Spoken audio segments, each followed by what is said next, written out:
country is one of the most transparent societies when it comes to the fight against corruption. It is talked about very often in the public domain as there is a unified effort by all in society to build corruption, free society, to build a corruption-free South Africa. Government has established institutions that probe corruption, including the Special Investigating Unit and units within the SAP Service, Treasury, and other departments. We urge the public to continue assisting these units with information so that we can stop corruption in its tracks. One area of vulnerability in government is the tender system. This conference may wish to deliberate on tendering, which is often open to abuse currently. All right, that's an excerpt from what President Zuma said yesterday in his political report addressing the 4,500 delegates of the ANC gathered here at the University of the Free State. Let's welcome Professor Susan Boysen and just talk a little bit about the political report of President Zuma yesterday. Good morning, Susan. Welcome. Good morning for you. Thank you. No, thank you for joining us this morning. First, what was your reaction to the political report by President Zuma yesterday? In many respects, it was very frank. It was really an excellent shopping list of everything that is wrong organizationally for the ANC. In terms of the ANC constitution, the president in this address has to touch on both the organization and on the state in government in general. And it was an excellent shopping list on both sides as to what must be done. This phrase "must be done" was throughout. And he looked at achievements, but he also was frank about tenders, about ill discipline in the ANC. And we know in some ways there are different interpretations, but these are big problems. However, in almost all of these cases, one could have added and also but and add and what about. So one almost continuously had the sense that it is incomplete. There is too much between the lines and hanging in the air that is not specifically addressed and includes many of the organizational problems that the ANC is facing. Juxtapose it with the 2007 political report of then President Thabo Mbeki, just at an issues level.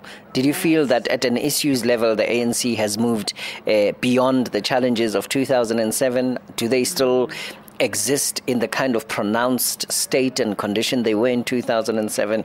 Are there improvements in any way? Yeah, indeed. Most interesting first in this place is the state and positioning of policy and where the ANC is going. Mbeki, of course, in December 2007 was seriously under siege from the mid-year policy conference. The offences against him had started. And he was very serious about systematically elaborating ANC policy and saying what they have achieved and how the different programs hang together. Then Zuma came in and there was immediate retort there and switches and this presumed switch to the left. They made a big thing about it that the ANC under Zuma was going to be more radical. And I think by yesterday, the Zuma ANC had almost come to a full circle.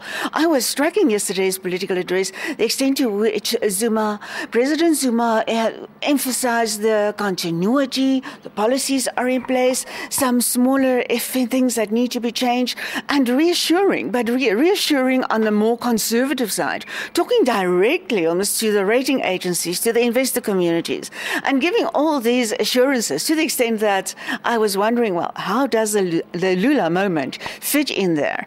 And that is the whole circle, really, that this ANC under Zuma has come. And then that has very strong organizational bearings as well, where President Zuma stressed the different, his comments played in on the stresses in the ANC, not just the whole ANC in government and trying to maintain itself in a period where it has really gone quite defensive and where it has to position itself strongly for the next round of elections. But this is an ANC that is growing. I mean, in the political report, the ANC has grown, yes. The numbers have improved, service delivery. I mean, I'm reading at some of the things that have been done in government, talking about turnaround times. For instance, ID books, I think it's from 30 days to 21 days, or is it social grants, similar kind of improvements and so on. So this is an ANC, according to the report, that is improving things. So why would it feel like it's on the back foot, as it were? You know, because, and everybody, President Zuma, Mr. Gwede Mantashe, everybody talks about it, this triad of poverty, unemployment and inequality. The society is changing. People's needs change. We can see in Marikana it was employed people that were really out pushing ANC politics, alliance politics, beyond its usual comfortable zone. So things change, but there are delivery benchmarks. We have had delivery benchmarks and achievements for probably about 18 to 20 years now. So those are there all the time. But the needs change and the way people relate to the ANC change. And as in all of these reports, they made a big thing about the huge inequalities. And Gwede Mantashe made a very strong point that poverty needs to be addressed in this conference. People need to reflect and adopt resolutions about it. But we do not yet see definitive points in the policy resolutions that are on the table. So one just hopes that in between the elections there is sufficient time for people really to come up with more creative things to deal with unemployment and poverty and inequality. You're talking about the policies, I mean, the country, and in a similar way, the ANC have been consumed by the leadership contestation. Has that, in some ways, in fact, in a big way, affected policy deliberations to the extent that they are far behind the back burner? They're just not on the back burner. It's really been about the leadership, the top six, who's going to be in the NEC, and as a result, to the suffering of policy consideration and prudent consideration of where policy should be going to. In a big way, indeed.